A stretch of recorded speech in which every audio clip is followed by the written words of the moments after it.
बस आ गया मैं, कहीं खोया नहीं हूँ। ठीक है, जल्दी से आ जाइए और लोग फटाफट आ जाइए।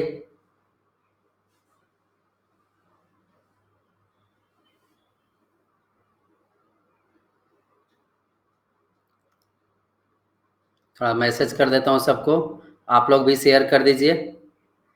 Good afternoon.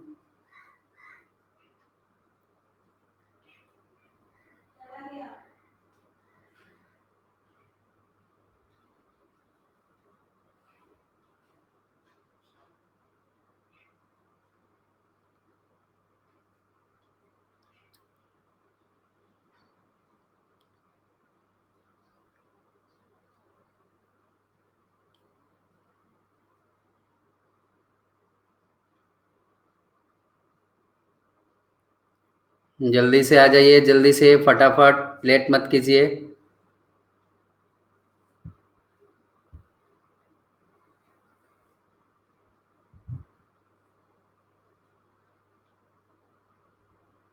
अच्छा अच्छा पुष्पा, आप ड्यूटी पे हैं?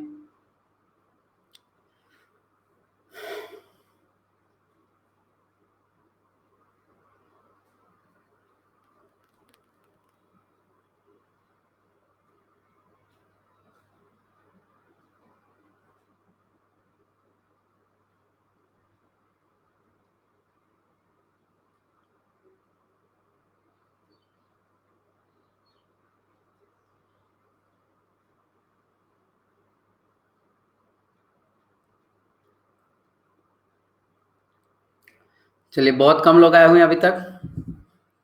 जल्दी से आ जाइए, जल्दी से आ जाइए, और लोग इसके बाद शुरू करते हैं क्लास को।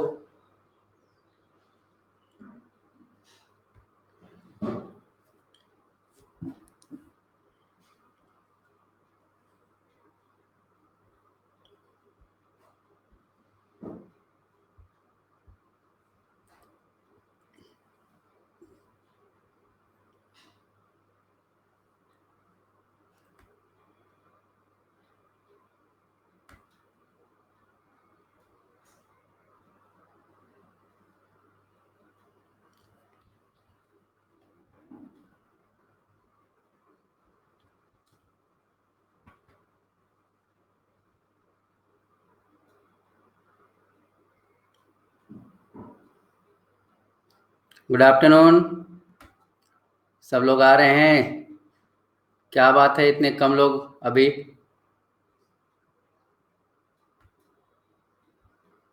पीडीएफ ऐड कर लेता हूं मैं।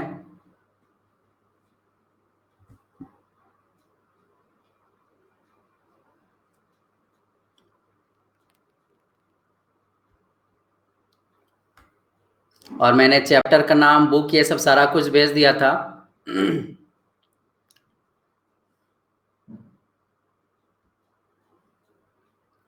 बहुत ही बढ़िया क्लास होता है ये, सबसे बेहतर क्लास एनसीईआरटी का हमारा होता है।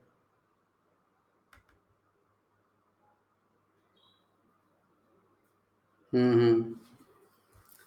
और सबसे पहले तो एक ही रिक्वेस्ट होता है आप लोगों से कि आप लोग प्लीज बातें नहीं कीजिएगा, नहीं तो मजा नहीं आएगा पढ़ने में। बातें नहीं कीजिएगा आप लोग, ठीक है? कोई भी हो, बात नहीं कीजिएगा, बिल्कुल ठीक हो गौतम। और कमेंट में आंसर मत कीजिएगा। आप सब लोग जो है वो आंसर कीजिएगा, पोल दिया जाएगा, पोल में आंसर कीजिएगा, कमेंट में आंसर नहीं करना है।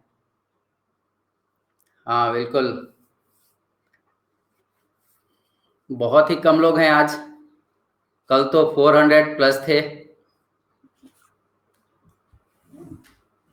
देखिए,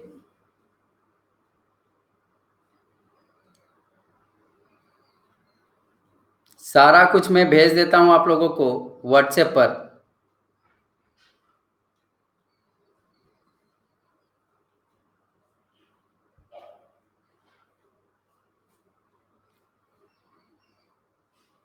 अच्छा, लेट आएंगे, ठीक है ठीक है। चलिए, तो हम लोग शुरू करते हैं अब क्लास को।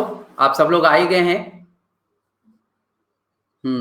तो क्लास 6 का चैप्टर नंबर 5 और 6, जैसा कि मैंने आपको बोला था, तो इसको पढ़ करके आइएगा। उसी से हम लोग एमसीक्यूज करेंगे। और आप लोग एक बार अगर पढ़ करके आते हैं तो बहुत ही बढ़िया स्कोर करते हैं आप लोग।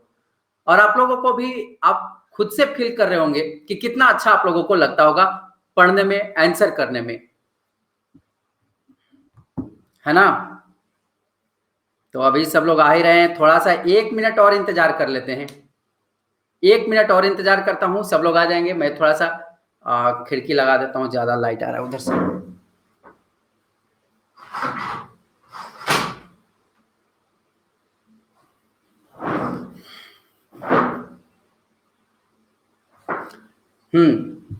और आप लोगों से एक रिक्वेस्ट होता है कि आप जो भी लोग आ गए हैं वो क्वेश्चन करके ही जाइएगा, अगर आप लोग पढ़ना चाहते हैं। और नहीं तो जिनको पढ़ना नहीं है, सिर्फ यहाँ पे बातें करने के लिए आए हैं, तो अभी ही निकल जाइए, किसी को यहाँ पे डिस्टर्ब नहीं कीजिएगा। ये क्लास काफी सीरियस होता है, ठीक है, काफी सीरियस क्लास। और आप सब लोग पढ़ने वाले स्टूडेंट हैं। 1-2 लोग हैं, अभी देखिए 2-4 लोग निकल भी रहे हैं, ठीक है, 2-4 लोग निकल भी चुके हैं।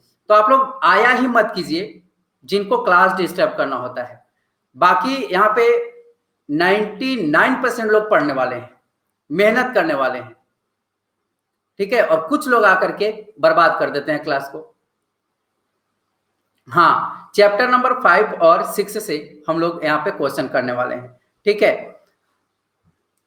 तो शुरू किया जाए। चैप्टर का नाम क्या था, ये भी मैंने कल भेज दिया था व्हाट्सएप पर आप लोगों को। चैप्टर का नाम था क्या बताती हैं हमें किताबें और कब्रें, और राज्य, राजा और एक प्राचीन गणराज्य। इन 2 चैप्टर से हम लोग देखेंगे। ओके, तो शुरू करते हैं अब हम लोग आज के क्लास को। शुरू करने से पहले आपको बताना चाहता हूं कि यदि आप बीपीएससी की बेहतर तैयारी करना चाहते हैं, 66वीं बीपीएससी की, तो आप आइए अनअकैडमी प्लस प्लेटफॉर्म पे आइए। वहां पे पूरे डिटेल्स में बहुत ही बेहतर ढंग से पढ़ाया जाता है। तो वहां पे आप आइए। और मेरा अभी क्लास 2-2 क्लास चल रहा है।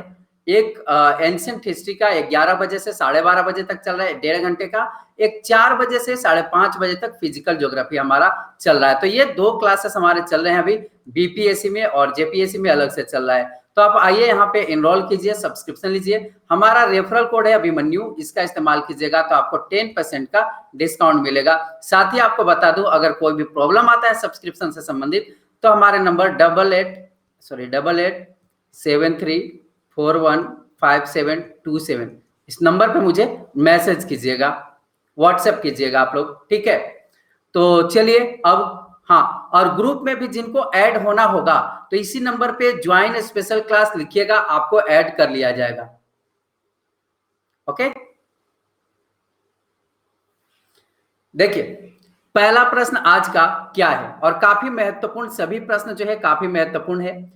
इनमें से सबसे प्राचीन वेद निम्नलिखित में से कौन सा है? इनमें से नहीं, सबसे प्राचीन वेद निम्नलिखित में से कौन सा है? Question number 1। और बिल्कुल इजी क्वेश्चन है ये, आंसर कीजिए।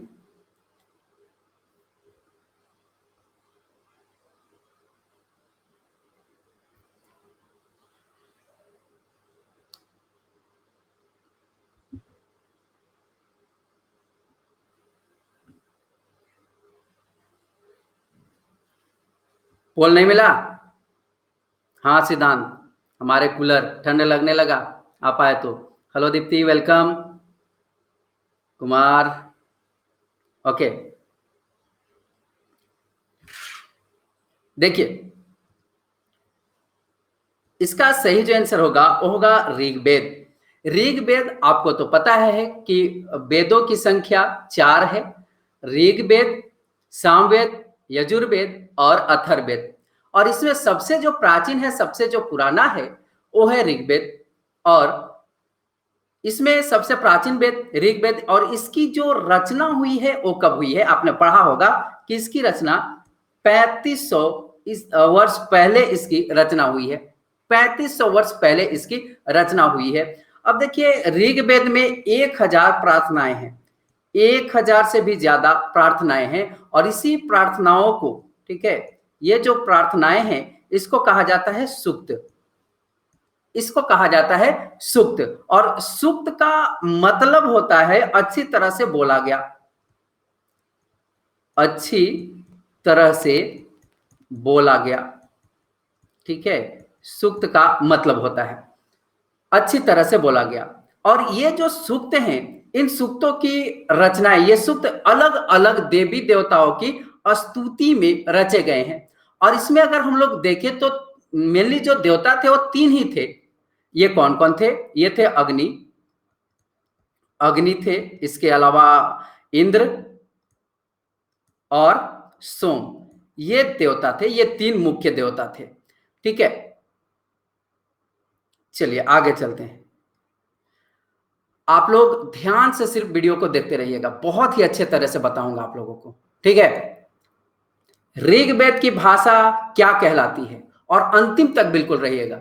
ये कर लिए तो और कोई बुक पढ़ने की जरूरत नहीं है, एमसीक्यूज बहुत ही बेहतर है ये। ऋग्वेद की भाषा भाषा क्या कहलाती है? क्वेश्चन नंबर 2 है।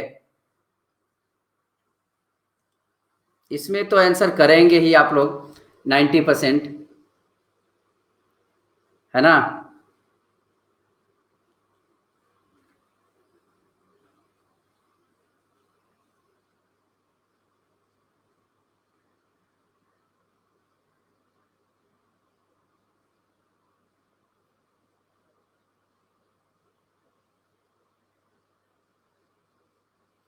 और जो भी लोग आ रहे हैं, देखिए जाइएगा नहीं। ठीक है, 2 चैप्टर से एमसीक्यूज हम लोग करने वाले हैं। सिद्धांत पहले पे, दूसरे पे बिहार गौरव, तीसरे पे कुमार नीतीश। देखिए क्वेश्चन नंबर 2 का सही जो आंसर होगा ऑप्शन सी। ए और बी दोनों प्राक संस्कृत और वैदिक संस्कृत। आपको बता दूं कि ऋग्वेद की यहाँ पे भाषा पूछा जा रहा था कि ऋग्वेद की जो भाषा है वो क्या कहलाती है, तो इसकी भाषा प्राक संस्कृत भी कहलाती है, या इसको हम लोग बोलते हैं वैदिक संस्कृत भी बोलते हैं। ये जो संस्कृत था, ये हमारा जो वर्तमान का जो भी संस्कृत है इससे थोड़ा सा अलग था। हमारा जो वर्तमान का भी संस्कृत है इससे थोड़ा सा ये अलग था। और ऋग्वेद का जो उच्चारण है, उच्चारण, ठीक है, उच्चारण, ऋग्वेद का उच्चारण किया जाता था, न कि इसको उच्चारण किया जाता था और श्रवण, मतलब कि इसका उच्चारण किया जाता था और इसको सुना जाता था, इसको न कि इसको पढ़ा जाता था। ठीक है, इसका उच्चारण किया जाता था।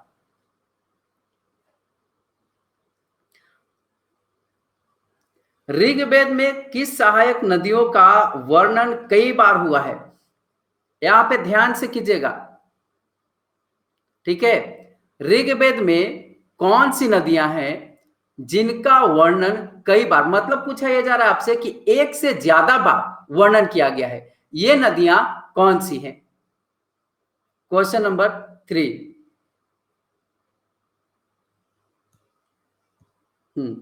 भगत सिंह वेलकम, शोभा वेलकम।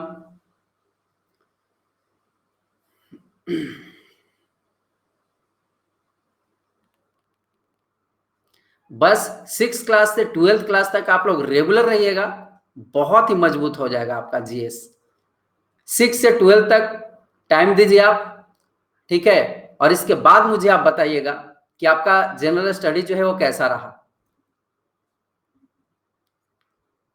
पोल नहीं मिल रहा है? एक बार रिफ्रेश कर लीजिए। ठीक है, एक बार रिफ्रेश कीजिए, देख लीजिए स्कोर आप लोग अपना। काफी स्कोर ऊपर नीचे हो रहा है। क्वेश्चन नंबर 3 का सही आंसर होगा ऑप्शन ए, ई। ये सभी सरस्वती, सिंधु, ब्यास और सतलज, ये जो नदियां हैं, इन नदियों का उल्लेख ऋग्वेद में एक बार से ज्यादा किया गया है। ठीक है, एक बार से ज्यादा किया गया है। आपको बता दूं कि सरस्वती नदी, सिंधु और इसकी सहायक जो नदियां थी, जैसे ब्यास इसकी सहायक नदी है, सतलज इसकी सहायक नदी है, तो इनका वर्णन कई बार हुआ है। जबकि गंगा नदी, ठीक है, गंगा और यमुना जो नदी है इसका एक ही बार हुआ है। ठीक है, एक एक बार ही सिर्फ उल्लेख हुआ है। क्वेश्चन नंबर 4 है, ऋग्वेद में पवित्र नदी किसे कहा गया है? फिर से क्वेश्चन पूछा जा रहा है नदी से ही, ऋग्वेद से ही, कि ऋग्वेद में सबसे पवित्र किसको कहा गया? पवित्र नदी। क्वेश्चन नंबर 4,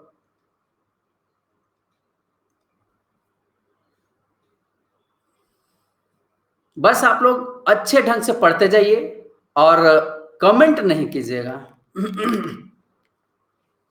ठीक है, कमेंट में बातें नहीं कीजिएगा।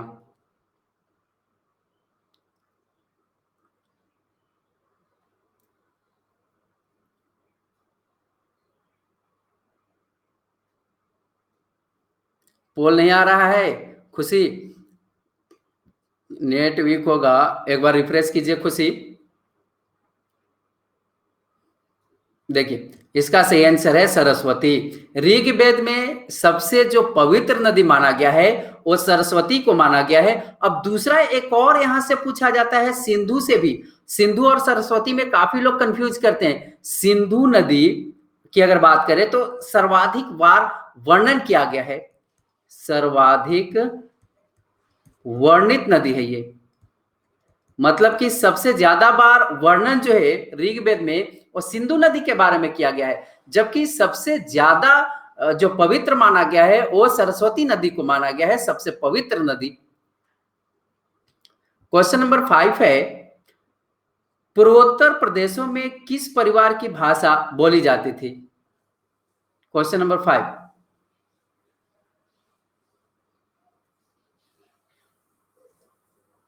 आंसर कीजिएगा अच्छे से आप लोग।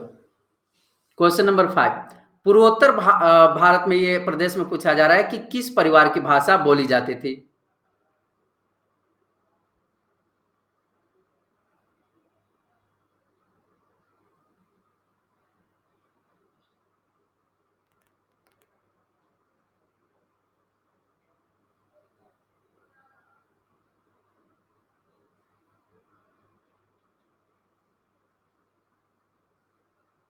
मिस्टेक हो गया।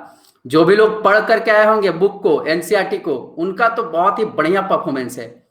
देखिए, राहुल 5 में 5 सही करके पहले पे, विपुल दूसरे पे, तीसरे पे बिहार, 5 में 5 बहुत लोगों ने सही किया है। तो बहुत बढ़िया, ऐसे ही स्कोर करते रहिए। ठीक है, क्वेश्चन नंबर 5, इसका सही आंसर है ऑप्शन सी, तिब्बत बर्मा भाषा परिवार। तिब्बत बर्मा भाषा परिवार। ठीक है, भारतीय उपमहाद्वीप में अगर बात करें तो दूसरे भाषा परिवार की जो भाषाएं बोली जाती थी वो थी तिब्बत बर्मा भाषा परिवार।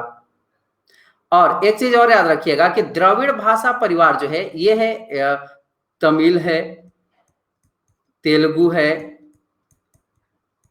इसके अलावा तमिल, तेलुगु, कन्नड़, ठीक है, मलयालम, ये सब जो भाषाएं हैं ये द्रविड़ भाषा परिवार के अंतर्गत ये भाषाएं आती है। ठीक है, भारत यूरोपीय, थोड़ा सा बता दो इसके बारे में भी। देखिए, दूसरा कलर लेता हूं, आपको बता दूं कि संस्कृत भाषा, संस्कृत की अगर बात करें तो संस्कृत भाषा भारोपीय भाषा परिवार का है। ठीक है, भारोपीय जिसको हम लोग बोलते हैं, भारत और यूरोपीय। ठीक है, भारोपीय। भारत की कई भाषाएं हैं, जैसे असमिया है, गुजराती है, हिंदी है, कश्मीरी है, सिंधी है, एशियाई भाषा है, स्पेनिश है, सॉरी सिंधी है, ये सब है। और भी भाषाएं जैसे एशियाई भाषाएं में हम लोग देखें, भाषा में देखें तो फारसी है, फारस की, यूरोप की जो भाषाएं हैं जैसे अंग्रेजी, फारसी है, जर्मनी है। तो इन सब में कुछ समानताएं थी। ठीक है, तो इसलिए इसको एक भाषा परिवार कहा गया। तो याद रखिएगा, उदाहरण के लिए जैसे मातृ संस्कृत में, मां हिंदी में और मदर अंग्रेजी में। ऋग वैदिक युद्धों के संदर्भ में निम्नलिखित में से कौन सा कथन सही नहीं है? ऋग वैदिक युद्धों के संदर्भ में कौन सा कथन सही नहीं है? अच्छे से पढ़ लीजिए।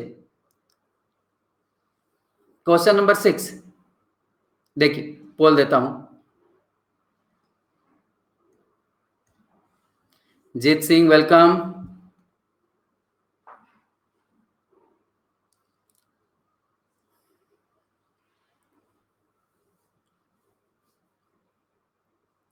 बहुत ही बेहतर क्वेश्चन है, ऐसे क्वेश्चन मार्केट में नहीं मिलते जल्दी।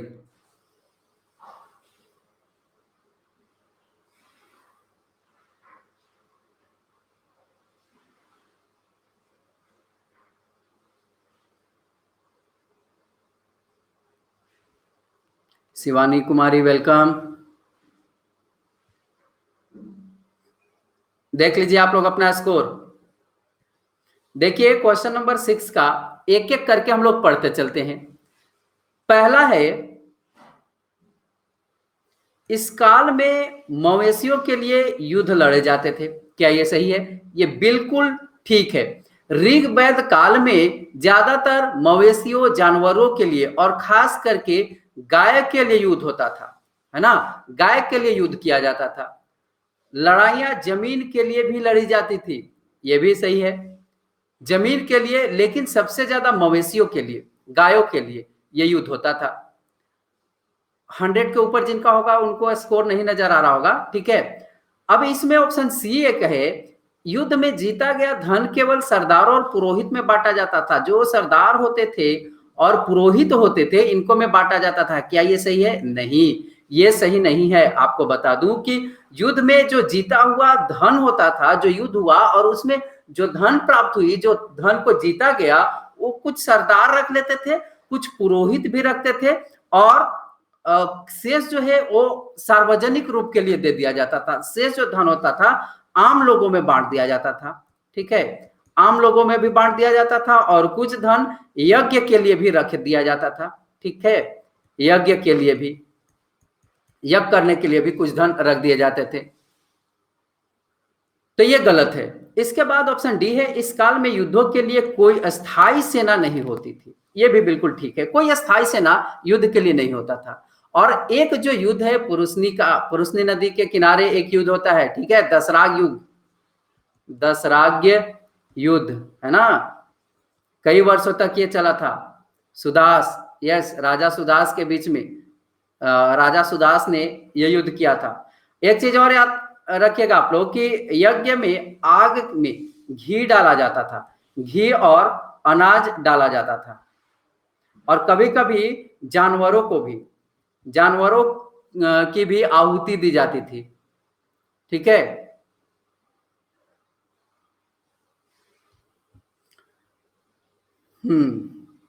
पुरोहित को कभी कभी क्या कहा जाता था? Question number 7। आप लोग बुक पढ़ के जरूर आइएगा, बुक पढ़ के आइएगा, बहुत मजा आएगा आप लोगों को आंसर करने में। पुरोहित को कभी कभी क्या कहा जाता था? क्वेश्चन नंबर 7 बोल देता हूं। और जिनको भी सब्सक्रिप्शन लेना हो, रेफरल कोड आप लोग याद रखिएगा, और 1 साल का कम से कम लीजिएगा, ताकि प्री और मेंस दोनों की तैयारी कर पाए। कोई भी प्रॉब्लम हो, मेरे नंबर 8873415727, ये मेरा व्हाट्सएप नंबर, इस पे मैसेज कीजिएगा। हाँ बिल्कुल, पढ़ कर आए हैं, इसीलिए आप लोग बहुत बढ़िया कर रहे हैं। Good afternoon Bhim Sharma.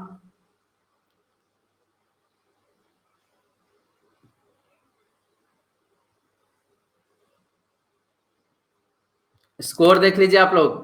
राहुल पहले पे, देखिए 7-7 क्वेश्चन के साथ काफी लोग बराबरी पर हैं, है ना। बहुत बढ़िया स्कोर, बहुत ही बढ़िया कर रहे हैं आप लोग इसमें। क्वेश्चन नंबर 7 का सही आंसर है ब्राह्मण। पुरोहित को कभी कभी ब्राह्मण कहा जाता था, और ये क्या करते थे? इनका काम होता था, ये यज्ञ करते थे, यज्ञ और अनुष्ठान करते थे,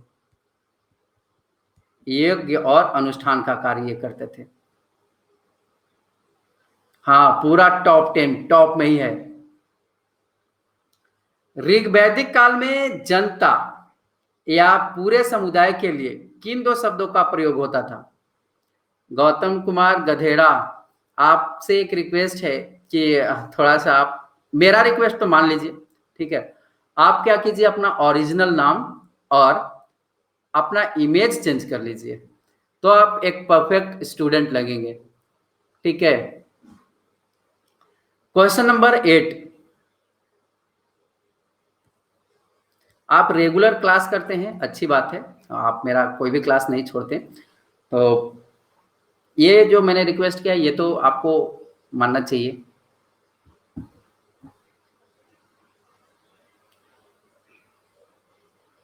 साउंड इको हो रहा है? 1 मिनट रुक जाइए, माइक को और भी नजदीक करता हूं मैं।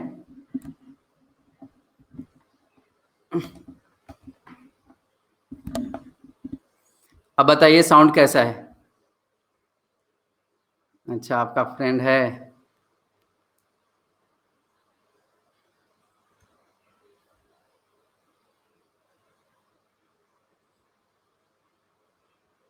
देखिए, क्वेश्चन नंबर 8 का सही आंसर है ऑप्शन ए, जन और 20।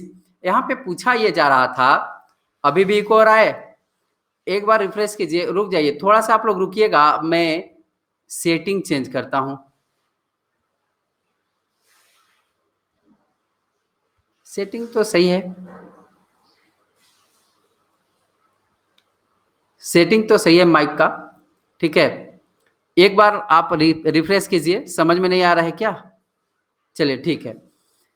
यहां पे ये कहा जा रहा है कि ऋग्वेद काल में जनता या पूरे समुदाय के लिए किन 2 शब्दों, जनता के लिए भी और फिर समुदाय के लिए, किन 2 शब्दों का प्रयोग किया जाता था? तो जन का और विष का, ठीक है। और विष जो शब्द है, वैश्य शब्द इसी से निकला है, वैश्य विष से ही निकला है, ठीक है। विष और जनों के नाम मिलते हैं ऋग्वेद में, ठीक है।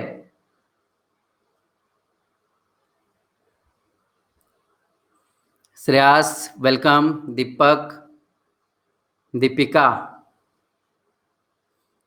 आर्य लोग अपने विरोधियों को निम्नलिखित विकल्पों में से क्या कहते थे? अपने विरोधी को क्या कहते थे आर्य? Question number 9।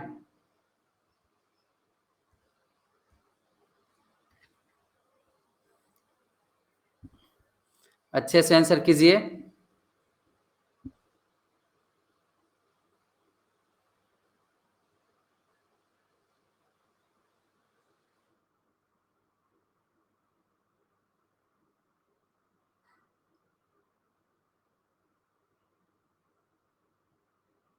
फिफ्टी 53%, बहुत बढ़िया।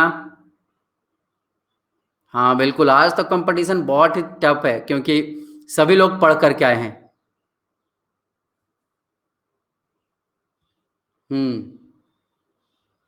ऐसे ही कीजिएगा तो परफॉर्मेंस जो है, हाँ, एग्जाम हॉल में भी बहुत बढ़िया रहेगा। क्वेश्चन नंबर 9 का सही आंसर है दस्यु, ऑप्शन डी दस्यु। ये जो होते थे दस्यु, ये यज्ञ नहीं करते थे, है ना, यज्ञ नहीं करते थे, और ये दूसरी भाषाएं भी बोलते थे, इनकी भाषा भी दूसरी हुआ करती थी। और आपको पता ही है कि जो आर्य लोग थे, इन्होंने कर्मकांड, यज्ञ, ये सब लाया, पुस्तकों रचना, वेदों की रचना की इन्होंने। तो ये अगर यज्ञ नहीं करेंगे, कुछ दूसरी भाषाएं बोलेंगे, तो जाहिर सी बात है कि इनके दुश्मन होंगे।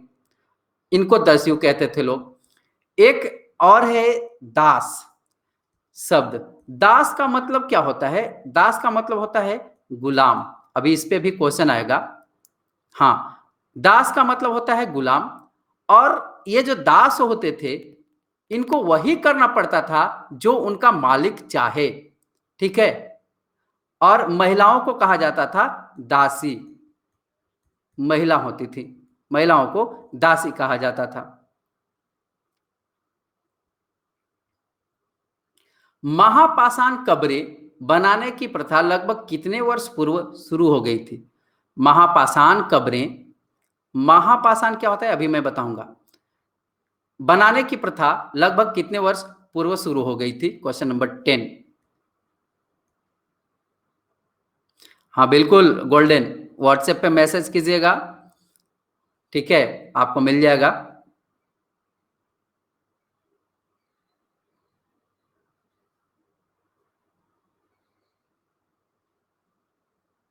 जिनके पास भी बुक नहीं है, आप लोगों को मिल जाएगा बुक, ठीक है। मेरा एक ऐप है, IAS PSC सॉल्यूशन। इस ऐप को आप इंस्टॉल कर लीजिए प्ले स्टोर से। इस ऐप में 6 to 12 NCERT बुक मिल जाएगा। अभी 6 और 7 का कुछ बुक अपलोड किया गया है, रात तक सारा बुक अपलोड कर दिया जाएगा इसमें, ठीक है। तो अगर वहां पे नहीं मिलता है तो इस ऐप को आप लोग इंस्टॉल कर लीजिए, यहाँ पे सब कुछ मिल जाएगा।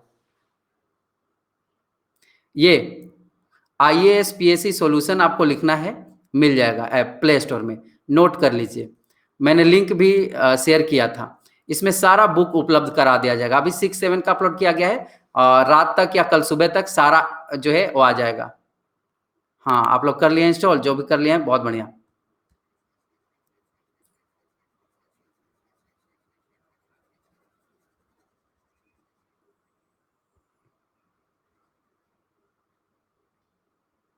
हाँ, इंग्लिश में और हिंदी दोनों में मिलेगा।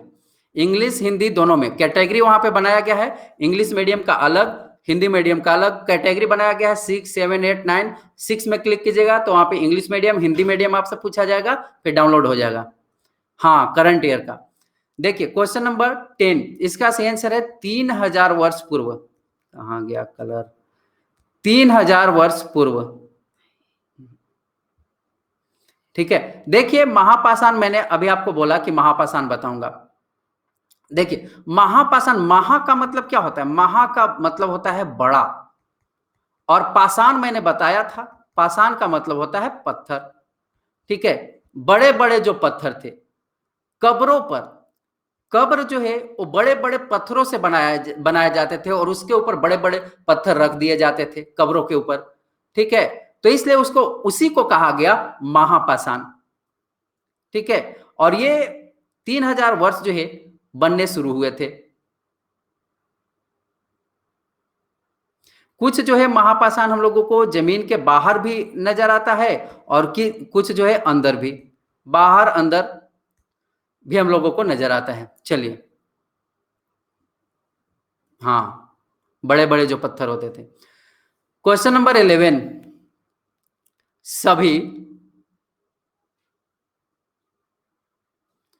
सभी महापाषाणिक कब्रों में कुछ समानताएं हैं। जितने जो महापाषाणिक कब्रें हैं, कुछ सभी में समानताएं हैं। सामान्यतः मृतकों को खास किस्म के मिट्टी के बर्तनों के साथ दफनाया जाता था। जो व्यक्ति मृत होते थे, मर जाते थे लोग, उनके साथ मिट्टी के बर्तन को दफनाया जाता था। खास किस्म के मिट्टी के बर्तनों के साथ उनको दफनाया जाता था। इन्हें निम्नलिखित में से किस नाम से जाना जाता है? मतलब कि ये जो बर्तन है जो दफनाया गया है, इस बर्तन को किस नाम से जाना गया, ये पूछा जा रहा है आपसे। क्वेश्चन नंबर 11,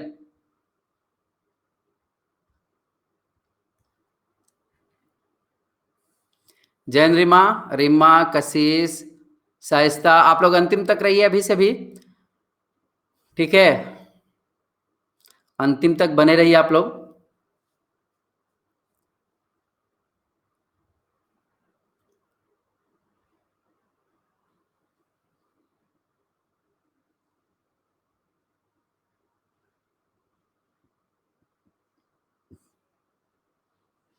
मेरा व्हाट्सएप नंबर देता हूं, 8873। बहुत बढ़िया, 70% आप लोगों ने आंसर किया है।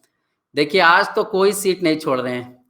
टॉप 10 वाले जितने स्टूडेंट हैं और उसके बाद वाले भी 11 में 11 सही करके सभी लोग बराबरी पे हैं, है ना?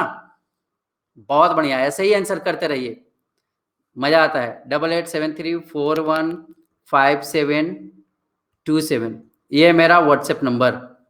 ठीक है, व्हाट्सएप ग्रुप भी है, आप लोग लिख लीजिएगा, लिख कर मैसेज कीजिएगा ज्वाइन स्पेशल क्लास।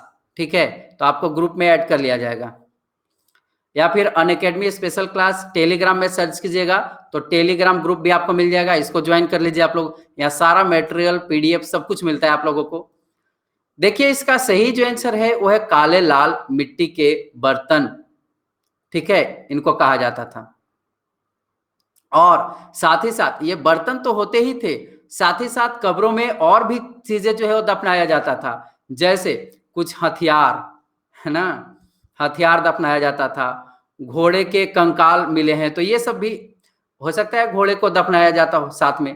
कुछ सामान, खाने पीने की चीजें भी दफनाई जाती थी कि लोग वहां पे जाएंगे तो उनको खाने में कोई दिक्कत ना हो। ठीक है, तो ये चीजें भी दफनाया जाता था, घोड़े को भी दफनाया जाता था इनके साथ। पिरामिड इसीलिए बनाया जाता था। ठीक है, हाँ, कुत्ता बकरी सबको दफनाया जाता था। कि ये लोग उनके साथ रहेंगे, ठीक है। हाँ, देखिए उस समय तो ऐसा था, हम लोगों को पढ़ने में अजीब लग रहा है थोड़ा-सा कि क्या मान्यता था उनमें कि खाने-पीने की चीज़ें उनके साथ दफनाया जा रहा है। लेकिन अजीब था, लेकिन हमारे यहाँ भी अजीब है। अभी आप अच्छे से सोचिएगा, हमारे यहाँ भी अजीब है, अभी भी, कि हम लोग हमारे यहाँ अगर कोई बुजुर्ग या किन्हीं की मृत्यु होती है, तो बहुत सारा कुछ जो है वो होता है ना कि भोज ये सब करना पड़ता है और साथ ही बहुत कुछ दान देना पड़ता है। तो ये सब चीज़ें क्या है? ये सब दान दिया जाता है और कहा जाता है कि आप दान दोगे कुछ क्या-क्या दिया जाता है, बहुत सारी चीज़ें, आप अगर दान देते हैं तो यही सब चीज़ उनको मिलेगा। तो क्या ये अब ऐसी मान्यता है, मैं तो कुछ कटाक्ष नहीं करूँगा इसमें, अब जो है वो चलने दीजिए, ठीक है? लेकिन पहले भी था, अभी भी अंधविश्वास है कुछ न कुछ, और पता नहीं क्या है, ये तो मुझे उतना नॉलेज नहीं है। महापाषाणिक कब्रों के संदर्भ में निम्नलिखित कथनों में से कौन सा कथन सही नहीं है? पहले चारों को अच्छे से पढ़ लीजिए, ध्यान से। हेलो सुजीत, पूजा, वेलकम। समय से आ जाया कीजिए आप लोग, 1 बजे डेली, ठीक है? और 6 बजे शाम को। Question number 12।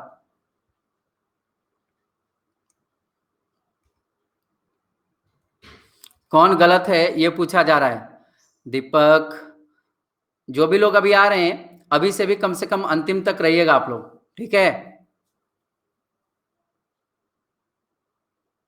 हाँ, जाने दीजिए सुधीर, समाज है ये। और स्वाति, पांडव कुमार पासवान, 49% आंसर कर रहे हैं। पोल नहीं आया। आज तो लाइव बहुत ज़्यादा है, 400 प्लस होंगे आज। देखिए कुछ लोग आते हैं और जाते रहते हैं। बस अब आप लोगों को 1000 का टारगेट दूंगा, ठीक है? क्लास 7 इंड होते होते तक 1000 लोग आ जाने चाहिए।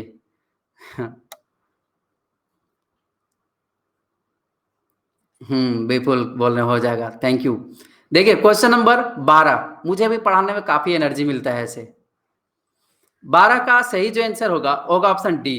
पहले एक एक करके पढ़ते हैं तो समझ में आएगा। यहाँ पे ये कहा जा रहा है कि महापाषाणिक कब्रों के संदर्भ में निम्नलिखित कथनों में कौन सा सही नहीं है। पहला, महापाषाणिक कब्रों में प्राप्त चीजें दफनाए गए लोगों की सामाजिक स्थिति से भिन्नता को दर्शाती है, ये बिल्कुल ठीक है। इसके बाद है, कुछ पाषाणिक कब्रों से एक ही परिवार के कई लोगों के कंकाल मिले हैं।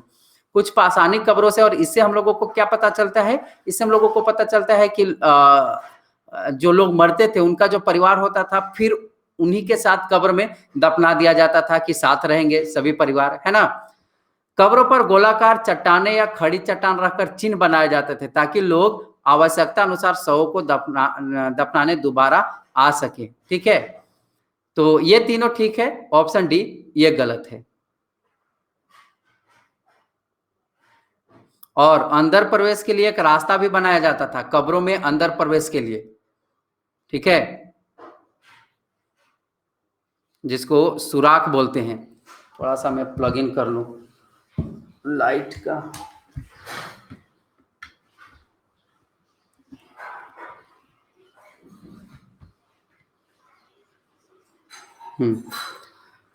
Question number 13।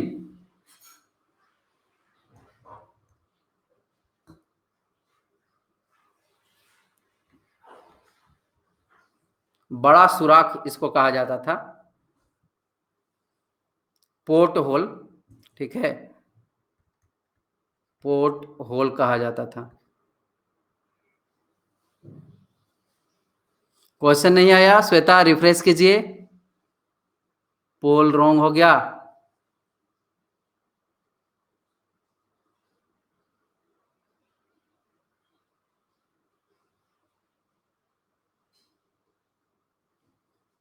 अच्छा, 1 मिनट में चेक कर लेता हूं। वैसे यहाँ पे इनाम गांव एक आरंभिक गांव था जहां 3600 से 2700 वर्ष पूर्व लोग रहते थे। इनाम गांव निम्नलिखित में से किस नदी के किनारे स्थित है, ये पूछा जा रहा है ना? तो ये घोड़ नदी के किनारे है, ऑप्शन बी, ठीक है। हाँ, घोड़ नदी। और इस जगह पर 3600 से 2700 वर्ष पूर्व लोग रहते थे। और ये जो है भीमा की सहायक नदी है, भीमा की सहायक नदी है घोड़ नदी, ठीक है। हाँ, भीमा की सहायक नदी घोड़ नदी है, याद रखिएगा, ठीक है। चरक संहिता निम्नलिखित में से किससे संबंधित है? क्वेश्चन नंबर 14, चरक संहिता निम्नलिखित में से किससे संबंधित है? बोल दे रहा हूं। नहीं नहीं नहीं रीमा, ये टाइम क्योंकि मेरा बहुत सारा क्लास होता है और ये टाइम सही है 1 बजे का। हेलो शिल्पी, अंतिमा कुमारी, वेलकम। 83%, बहुत बढ़िया।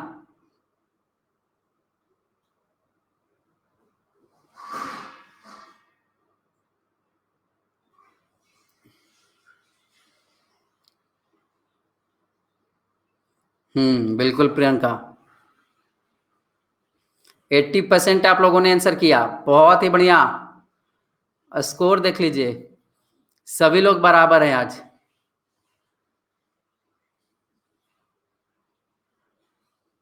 देखिए क्वेश्चन नंबर 14 का सही जो आंसर है वो है चिकित्सा, ऑप्शन सी।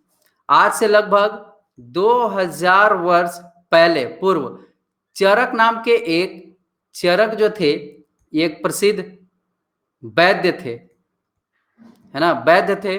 और इन्होंने ही चरक की अगर बात करें तो इन्होंने ही चिकित्सा के ऊपर एक शास्त्र लिखा जिसका नाम हुआ चरक संहिता, चरक संहिता इसका नाम हुआ।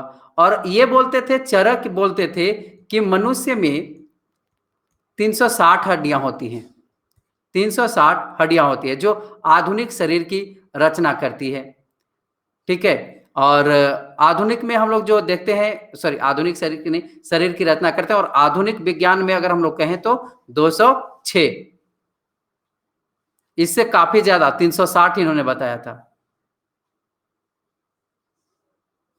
तो इन्होंने और क्या जोड़ा होगा? दांत को जोड़ा होगा, है ना, दांत ये सबको सबको जोड़ लिया होगा, इन्होंने काउंट कर लिया होगा हड्डियों के जो जोड़ हैं। ऐप का सिंबल, कल्पना, मैं ऐप आप लोग मेरे नंबर 8873415727 व्हाट्सएप नंबर पे मुझे मैसेज कीजिएगा, मैं लिंक ही शेयर कर दूंगा। ऐप का जो सिंबल होगा उसमें ISPSC सॉल्यूशन लिखा हुआ होगा और ऐसे ऐसे ऐसे करके बनाया होगा, ऊपर से एक कैप जो है वो लगाया होगा, ठीक है।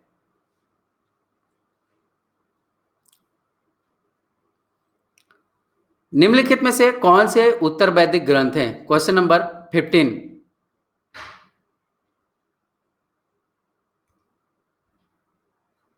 कलर, कलर हमारे इंडिया का, इंडिया का कलर है तिरंगा, है ना, तिरंगा कलर होगा।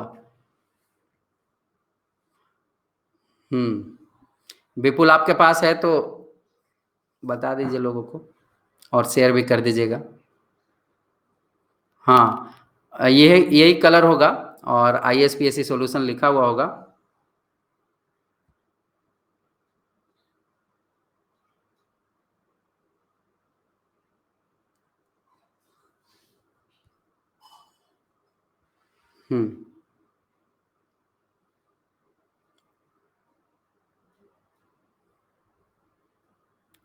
देख लीजिए,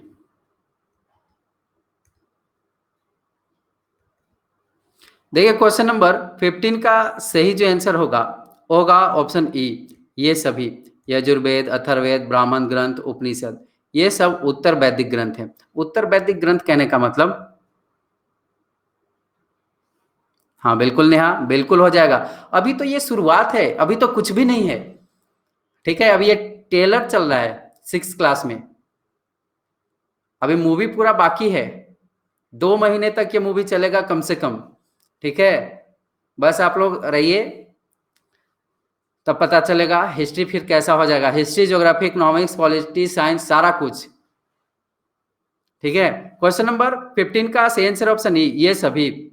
देखिए उत्तर वैदिक कहने का मतलब क्या हुआ? वैदिक मैंने बताया था पहले भी कि वैदिक काल या वैदिक ग्रंथ हम लोग उसको बोलते हैं। वैदिक काल पहले समझिए, जिस समय वेदों का निर्माण हो रहा था। वेद का कहने का मतलब कि उसमें मेनली ऋग्वेद, ठीक है, ऋग्वेद, सामवेद, अथर्ववेद, यजुर्वेद हमने देखा। तो ऋग्वेद का जो निर्माण हुआ, मेनली ऋग्वेद का निर्माण जिस समय में हुआ उसको हम लोग बोलते हैं वैदिक समय। और वैदिक समय के बाद का जो समय आया उसको हम लोग बोलते हैं वैदिक, सॉरी, उत्तर वैदिक काल। तो उत्तर वैदिक काल कहने का मतलब कि वेदों के बाद, ऋग्वेद के बाद और किन की रचना हुई? तो यजुर्वेद का, अथर्ववेद का, ब्राह्मण ग्रंथ का, उपनिषद का, ठीक है। जेपीएससी में केशव, मेरे नंबर पे आप मैसेज कीजिएगा। कोई बात नहीं रमन जी, 8873415727 इस पे मैसेज कीजिएगा सब्सक्रिप्शन से संबंधित। और आप लोग, हाँ, अभिमन्यु रेफरल कोड जरूर यूज कीजिएगा तो डिस्काउंट मिलेगा आपको। देखिए वैदिक काल में पुरोहित ने लोगों को कितने वर्गों में विभाजित किया था? Question number 16।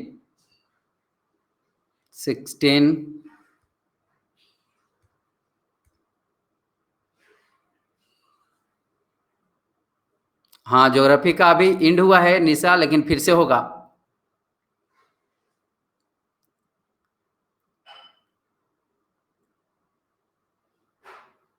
टाइमिंग देखिए, अगर आप प्लस में है तो सुबह 11 बजे एक चलता है प्लस में, इसके बाद 1 बजे, अभी जो आप देख रहे हैं ये स्पेशल में होता है, इसके बाद 4 बजे प्लस में होता है, और इसके बाद 6 बजे स्पेशल में होता है जो कि फ्री होता है। 1 बजे और 6 बजे बिल्कुल फ्री मिलेगा आपको। चलिए आप बात करने लगे, आप लोग बातें मत कीजिए नहीं तो यहीं से मैं निकल दूंगा फिर। हाँ, बिहार जी के भी होगा और अभी हो भी रहा था। धीरे धीरे सारा कुछ कराऊंगा, एक बार में तो होगा नहीं, ठीक है। देखिए क्वेश्चन नंबर 16 का सही आंसर है 4, ठीक है, 4 इसका सही आंसर होगा। वैदिक काल में पुरोहित ने लोगों को 4 वर्गों में बांटा। कौन कौन? ब्राह्मण, क्षत्रिय, वैश्य और शूद्र, है ना। ये 4 भागों में, वर्ण में विभाजित किया। सबका अलग अलग कार्य था। वैदिक काल में किसे यज्ञ करने का अधिकार था? Question number 17।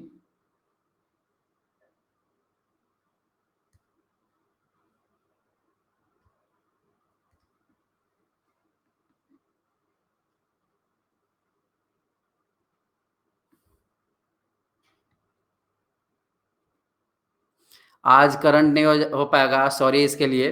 करंट अफेयर के लिए मैं प्लानिंग कर रहा हूं, क्योंकि मैं बना ही नहीं पाया क्वेश्चन, ठीक है, टाइम ही नहीं मिल पा रहा है, उसके लिए प्लानिंग कर रहा हूं, ठीक है, करंट अफेयर के लिए।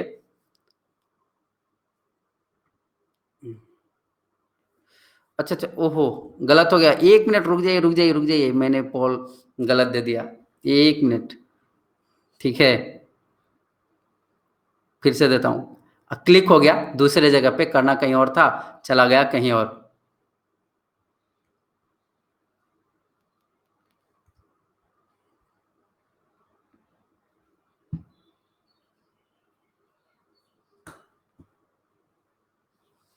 91% कर रहे हैं आंसर, बहुत बढ़िया।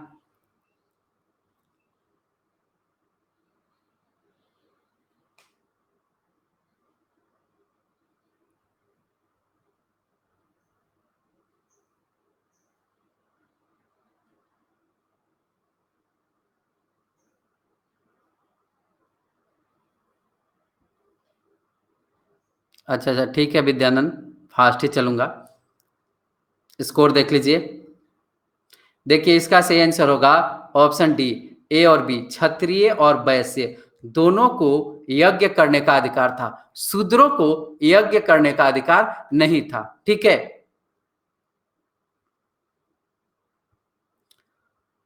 प्राचीन महत्वपूर्ण नगर कौशाम्बी निम्नलिखित में से किस स्थान पर स्थित था? क्वेश्चन नंबर 18 है, 18।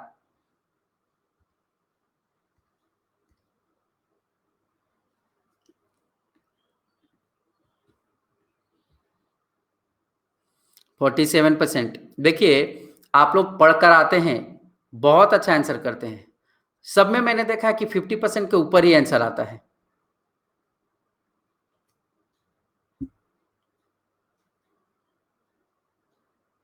प्रिंसेस परी, नेहा, प्रवीण। नेहा देखिए प्रॉब्लम है 6 बजे वाले में, मैं बाद में देखूंगा, लेकिन अभी तो चलेगा वही।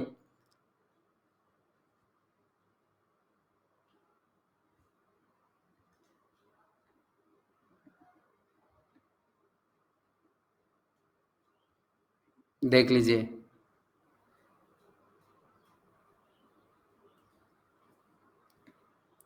क्वेश्चन नंबर 18 का सही answer option C, Allahabad Uttar Pradesh. Kaushambi नगर आधुनिक उत्तर प्रदेश के इलाहाबाद जिले में स्थित है। यहां से किले की दीवार, याद रखिएगा,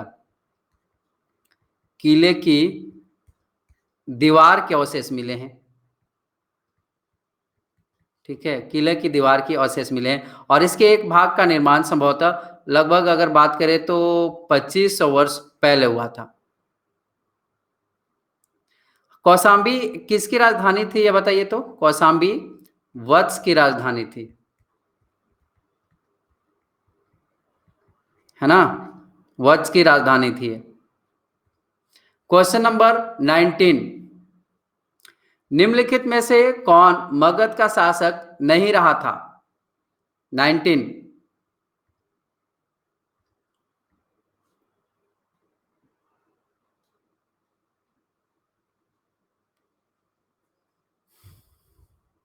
नहीं आया श्वेता क्वेश्चन? सोनल टाइप नहीं करना है। आप लोग एनसीईआरटी पढ़ कर आइएगा।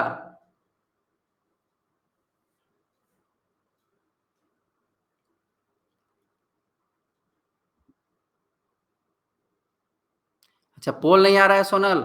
अच्छा अच्छा, इंटरनेट वीक होगा। ठीक है, तो आप टाइप अगर करना है तो जैसे ही पोल एंड होता है इसके बाद क्या कीजिए टाइप।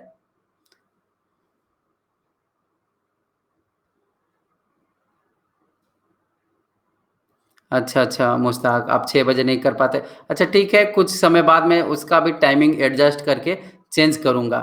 ठीक है, क्वेश्चन नंबर 19 का इसका सही आंसर होगा प्रसेनजित, ऑप्शन बी प्रसेनजित। बिंबिसार, आजाद शत्रु, महापद्म नंद ये रह चुके हैं, राजा थे मगध साम्राज्य के, लेकिन प्रसेनजित नहीं था। ये कहाँ का था? कौशल महाजनपद का राजा था ये, कौशल का।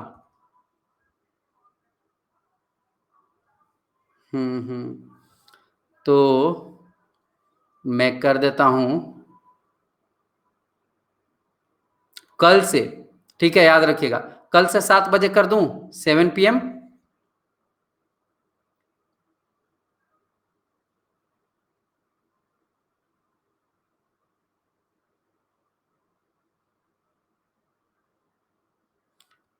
चलिए 7 PM कर देता हूं मैं।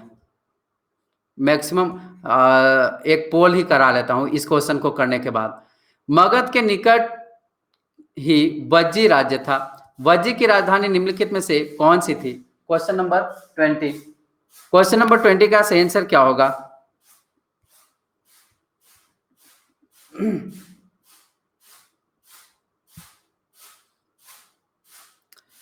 क्वेश्चन नंबर 20 अच्छे से आंसर कीजिए, 67% आंसर आ रहा है। ठीक है,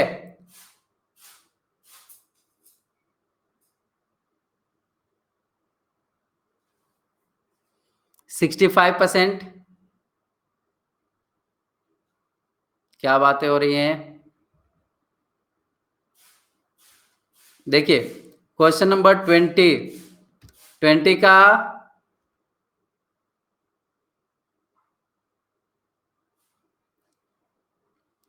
इसका सही आंसर है वैशाली।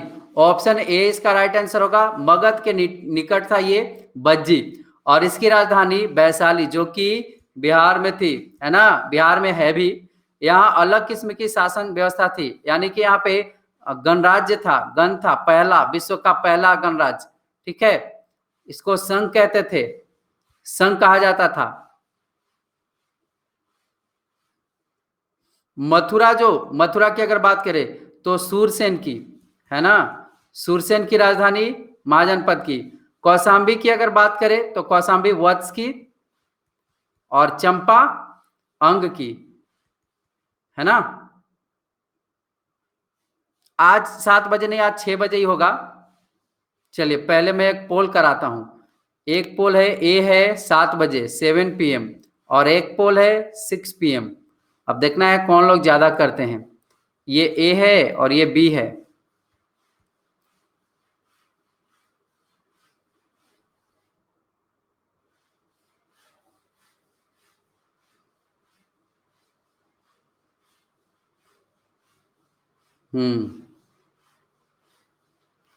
ज्यादातर 7 बजे आ रहा है।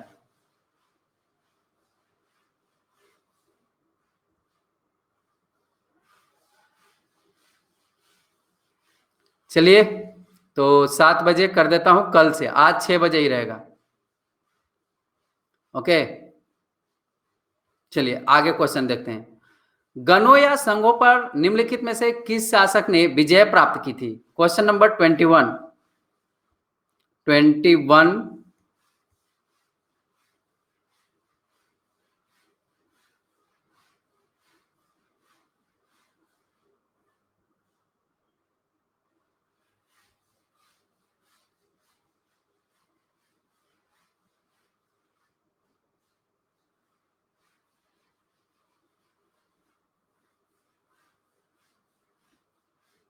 थोड़ा सा फास्ट कर देता हूं, है ना।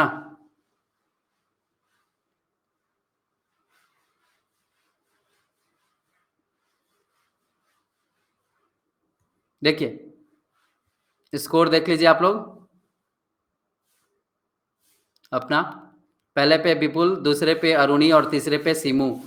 देखिए क्वेश्चन नंबर 21 का सही आंसर होगा ऑप्शन बी गुप्त। आपको बता दूं कि कई शक्तिशाली राजा इन संघों को जीतना चाहते थे, लेकिन इसके बावजूद भी उनका राज्य अब से लगभग 15 वर्ष पहले पूर्व 15 वर्ष पूर्व तक चलता रहा। इसके बाद जो है वो गुप्त शासकों ने गणों और संघ पर विजय प्राप्त कर ली थी और अपने राज्य में मिला लिया था। हाँ, डेली वैभव, डेली क्लास आता है। 1 बजे से 2 बजे ये क्लास चलेगा, ठीक है। दीघ निकाय निम्नलिखित में से क्या है? Question number 22। Question number 22।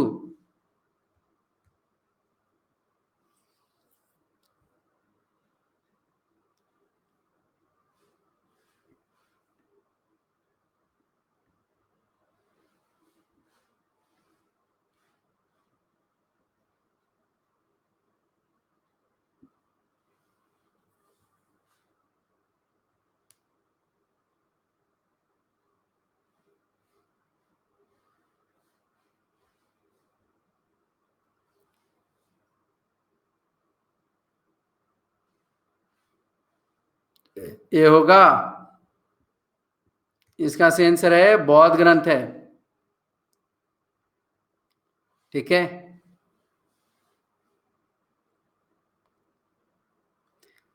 बौद्ध ग्रंथ, दीघ निकाय एक प्रसिद्ध बौद्ध ग्रंथ है और इसमें भगवान बुद्ध के कई व्याख्यान दिए गए हैं और इसको लगभग 2300 वर्ष पहले लिखा गया है।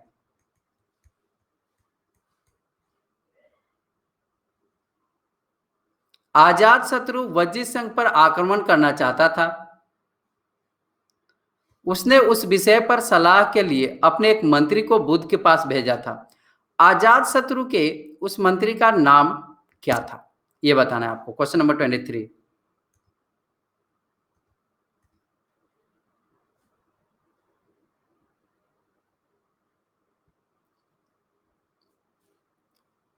प्रशांत, अनूप, वेलकम।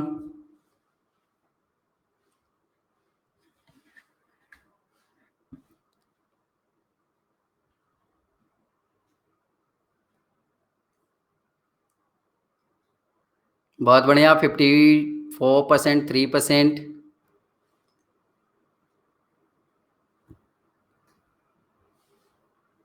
चलिए क्वेश्चन नंबर 23 का वस्कार। 24, निम्नलिखित में से कौन सा नगर मगध की राजधानी कभी भी नहीं रहा? मगध की राजधानी इनमें से कौन कभी भी नहीं रहा? हाँ फास्ट, बस अब 2 क्वेश्चन है, 26 क्वेश्चन ही है, ठीक है, 26 क्वेश्चन ही है, 2 क्वेश्चन और आएगा। स्वाति, अंकित 1 बजे आ जाया कीजिए, क्लास लास्ट होने वाला है, 1 से 2 क्लास चलता है, ठीक है।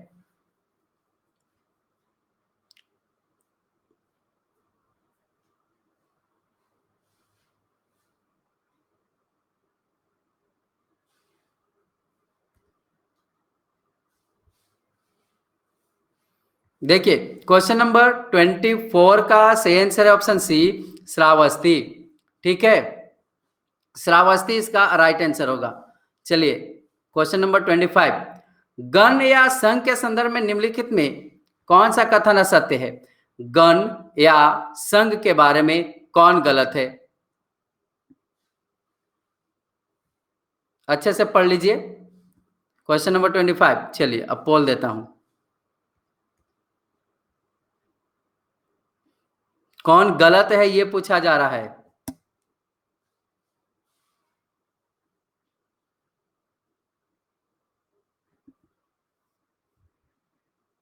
मुरली झा वेलकम, लेकिन कल से 1 बजे आ जाएगा मुरली।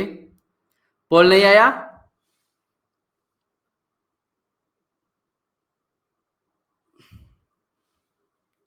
इसके बाद एक क्वेश्चन और है, मजा आ गया? गौरव बताइए कैसा लग रहा है क्लास एनसीईआरटी का? ऑप्शन ए ये गलत है, ठीक है, एक ही शासक के अधीन एक विशाल राज्य क्षेत्र गण या संघ कहलाता था, ये गलत है। नहीं, गण शब्द का प्रयोग कई सदस्यों वाले समूह के लिए किया जाता था, ठीक है। बाकी बी, सी और डी ये बिल्कुल ठीक है। महिलाएं या दास, कमकार ये सब जो है इसमें सभा में भाग नहीं ले सकते थे।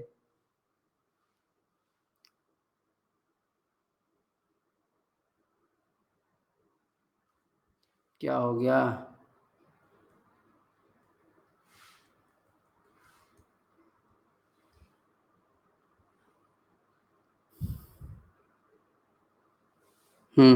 लास्ट क्वेश्चन, मगध के संदर्भ में निम्नलिखित कथनों में से कौन सत्य है? मगध के बारे में इनमें से कौन सही है? क्वेश्चन नंबर 26 अच्छे से कीजिएगा, इसमें 90% आंसर कीजिए।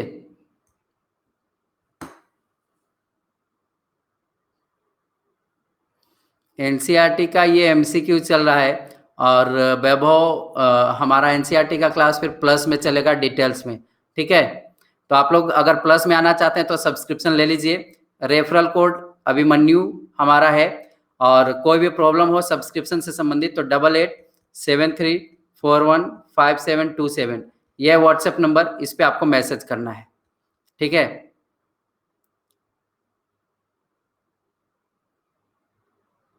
और वैसे भी मैं बता ही देता हूं डिटेल्स में आप लोगों को एक्सप्लेन करके थोड़ा सा।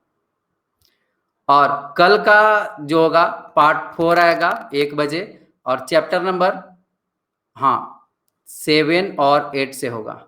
चैप्टर नंबर 7 और 8 देख लीजिएगा, हिस्ट्री का क्लास 6 का, ठीक है, क्लास 6 का 7, 8 देख लीजिएगा आप लोग, ओके। तो मिलते हैं फिर अगले क्लास में, और सब्सक्रिप्शन लेना हो तो ले ही लीजिए, गेट सब्सक्रिप्शन पे क्लिक कीजिए, 12 महीने कम से कम सिलेक्ट कीजिएगा, या 24 महीने 1000 रुपये और ज्यादा लग जाएगा, 24 महीने हो जाएगा, कुछ ज्यादा फी नहीं है, ऑफलाइन से कम ही लग रहा है। और अगर और भी बेहतर ढंग से तैयारी करना चाहते हैं तो प्लस पे आ जाइए आप लोग, ठीक है। लेकिन याद रखिएगा अभिमन्यु रेफरल कोड है हमारा, इस कोड का यूज कीजिएगा तो 10% का आपको डिस्काउंट मिल जाएगा। तो आप जो है ईएमआई भी कर सकते हैं, ईएमआई का इस्तेमाल भी कर सकते हैं, मंथली भी पेमेंट कर सकते हैं यदि आपके पास क्रेडिट कार्ड है, ठीक है, क्रेडिट कार्ड है तो। चैप्टर का नाम बता दूंगा, क्लास 6 का देख लीजिएगा आप लोग, और जिनके पास बुक नहीं है वो मेरे ऐप IASPSC सॉल्यूशन में जाइएगा, उसमें बुक मिल जाएगा आप लोगों को, ठीक है। तो मिलते हैं फिर अगले क्लास में।